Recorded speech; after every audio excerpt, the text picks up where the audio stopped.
Al Khalifa, down, down, down.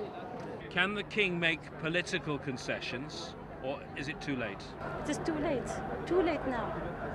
Now people, you can hear them. They want to change all the government. They want a new government. They want to choose by themselves. They want election. The Bahrain government says it's opening a dialogue with the people. I am not one of those who would ask you to forget about your interests.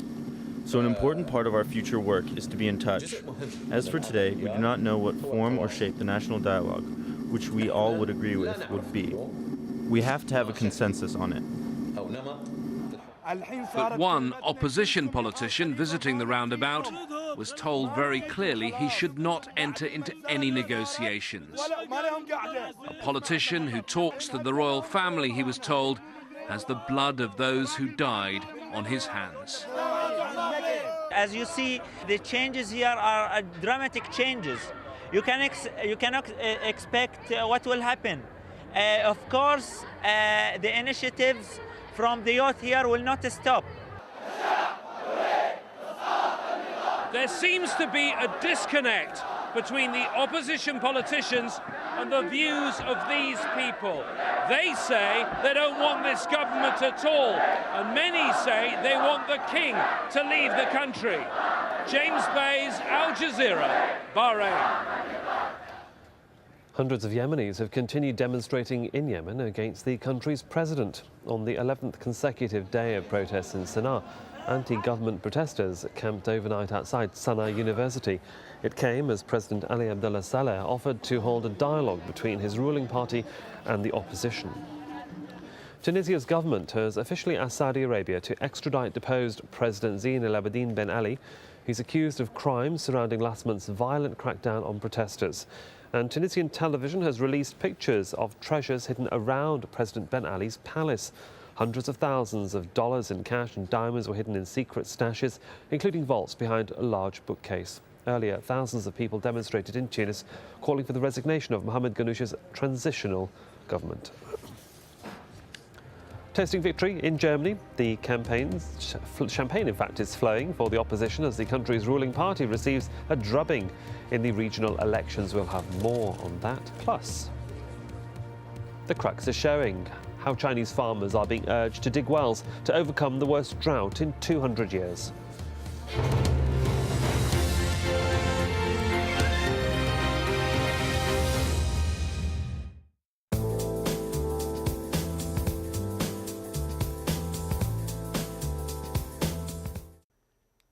Hello, welcome to another look at the international forecast. We're still feeling the effects of Tropical Cyclone Carlos across the northern parts of Australia. Here it is, still swirling away. We are going to see some very heavy rain for northwestern areas of Australia over the next couple of days. I should say more heavy rain, maybe as much as 500 millimetres of rainfall just along that northwest coast. You can see how it's, if anything, reorganising itself as it just sinks its way a little further southwards and westwards over the next day or two. So expect to see further flooding across those northern parts of Western Australia. Some rather sharp showers too into the interior, pushing towards Alice Springs, back up towards the Gulf of Carpentaria. Rain too, that's making its way out of New South Wales, pushing into southern parts of Queensland. Could cause further problems here just towards the Gold Coast and Brisbane at around 27 Celsius. Could see some rather sharp showers too, making their way across New Zealand. Some heavy rain, certainly a possibility into the South Island as we go through Monday. Look further north. Here we have another tropical cyclone. This one's called Atu, just between New Caledonia and Fiji, and that's about where it'll stay. It'll sink its way a little further southwards as we go on through Tuesday. So I think at least the worst of the weather will stay offshore. For Southeast Asia, well, it's the usual crop of heavy showers to come. The wettest weather still there across much of Borneo.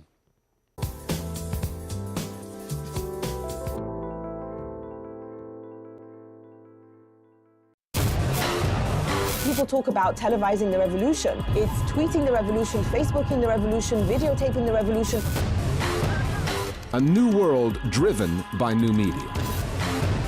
This is a very peculiar moment in media history. Nobody can force me in 2011 to watch whatever I don't want to watch. Analyzing the media's role in shaping modern history. The Listening Post, at this time on Al Jazeera.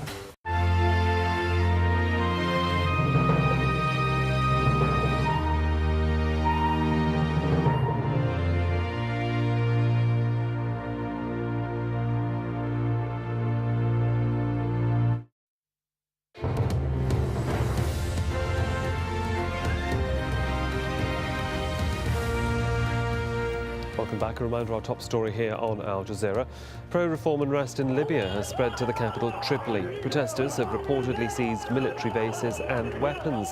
Muammar Gaddafi's son Saif has appeared on state television to say his father remains in charge with the army's backing. But he admitted security forces have made mistakes during the crackdown on protesters. There were mistakes on both sides. The police and especially the unprepared army was mistaken, and of course we have people who were angry and the army defending its position, its barracks, and the people had the right to be angry because they suffered deaths. This was an Islamic group with a military agenda, and they have their own system. And there were other civilian groups and people that were taking drugs and narcotics. They were also utilized for this. People that were curious. Others had nothing to do with anything. They just went in. Let's just bring you these live pictures coming from Libyan state television. These are pictures of pro-Gaddafi supporters, obviously supporting their leader during the recent unrest across the country. And doesn't show very much of the actual anguish and turmoil that we're seeing across other parts and cities across Libya. Well, earlier we spoke to Sami, who was at the Green Square in Tripoli, and asked him what was happening there. What has happened is that there was no presence of the military or the army. It was actually the missionaries or the thugs, African thugs, that were shipped in or flown into Libya over the past 4 days. They were heavily armed. What I understand is that they were using anti-aircraft weapons, and there were some explosions that we heard, so we assumed that they had bombs as well, because the protesters don't have access to bombs, or did not have access to bombs in Tripoli.